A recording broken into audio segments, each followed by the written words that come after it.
Laidą pristato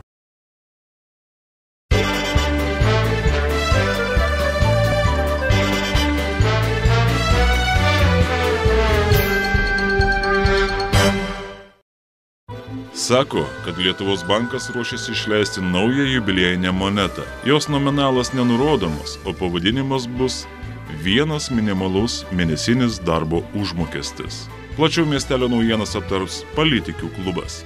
Klausykitės, kolegė, man kaip tai toks įtarimas, kad artėja rinkimai. Kas čia jūs taip įtariai nuteikia? Kažkaip labai daug visokiausių pasiūlymų iš Seimo atskrenda link mūsų eilinių rinkėjų. Ir kokie tie pasiūlymai? Štai pavyzdžiui, vieni šaukia, kad reikia sumažinti akcizus degalams ir taip juos atpiginti. Na, logiška. Kiti šaukia, kad reikia sumažinti PVM būtiniausiams maisto produktams.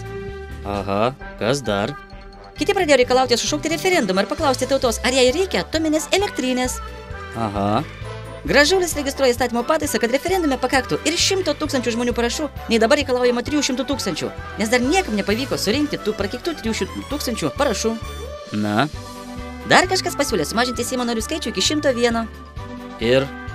Kas na, kas ir? Kas aha? Myki nieko nepasakydama, tau ką, tai nieko nereiškia?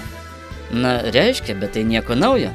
Prieš kiekvienus rinkimus tas pats ir tas pats. Visi kažką siūlo. Taip, bet esmė tame, kad prieš kiekvienus rinkimus kažkuriems siūlytojams pavyksta apgauti naivų mūsų tautietį rinkėją, vargšą žmogelį, kasdieną lenkiantį nugarą ir negalintį galo sudurti su galu, nors jis kala, dieną naktį kala. Beje, kažkas dar pasiūlė ir pirmalaikius Seimo rinkimus. Ho, čia tai bent, kasgi tos drąsuolis? Seimo pirmininkė apie tai prakalbo pirma, bet greit savo nuomonę pakeitė. Supranti, dar ne laikas. Dabar reikia, kad žmonės pamirštų patį brangiausią šildymo sezoną, nors kitais metais bus dar vienas pats brangiausias. Reikia, kad sušiltų oras, visi vasarą pailsės, praeis pyktis ir vėl už tuos pačius balsuos. Kodėl taip manai? O kaipgi ne?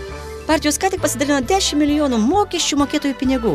Ir dabar tais pačiais pinigais jiems pradės užkišinėti gerklės, užpils alkoholių smegenis, paskleis dūmų ir kitų juodųjų viešųjų ryšių akcijų, uždangas ir taip toliau ir panašiai. Taip, kad spalio 14 dieną atėję prie balsavimo urnų visi tautiečiai bus viską pamiršę ir vėl gerai nusiteikę balsuos už savo naujuosius, o gal ir tuos pačius geradaris. Vargšė Lietuva ir vargšai tautiečiai. Kadagi tuos virš 20 metų aklinuose Seimo rūmuose besitrinančius nusenusius partiečius pakeis tikri tautos ir šalies patriotai, gimė ir užaugę nepriklausomoje Lietuvoje. Kada Lietuvoje patekės saulė?